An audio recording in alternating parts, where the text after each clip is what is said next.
ముందెప్పుడు కూడా తేలేదంట తను. మార్కెట్‌లో ఇంకేమీ లేక ఖాళీగా ఎందుకు రావటం అని చెప్పి ఆ చేపలను తీసుకొనొచ్చి అమ్మిందండి. చేపల పులుసు అనేసరికి చాలామంది అలా చేయాలి, ఇలా చేయాలని చెప్పి చాలా కాంప్లికేట్ చేస్తూ ఉంటారు. ఏమీ లేదండి. చాలా సింపుల్ అన్నమాట.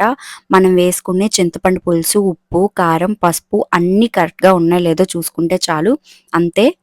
కొరమీను గురించి మన పాత రోజుల్లో ఒక సేయింగ్ ఉండేదండి. ఏంటంటే పట్టేవాడిని చూస్తుంది, కొట్టేవాడిని చూస్తుంది, వండేవాడిని చూస్తుంది, తినేవాడిని మాత్రమే అది చూడలేదు అని. ఎందుకంటే ఆ చేప అంత మొండి చేప అన్నమాట. అంటే కూర ఉడికేటప్పుడు కూడా దాని చేప ముక్కలో ప్రాణం ఉంటుంది అని అర్థం. అంత మొండి చేప ఎంత కొట్టినా కూడా చావదు. అది వితౌట్ వాటర్ 1 డే అది భూమి మీద ఉండగలదు. అంత మొండి చేప అన్నమాట.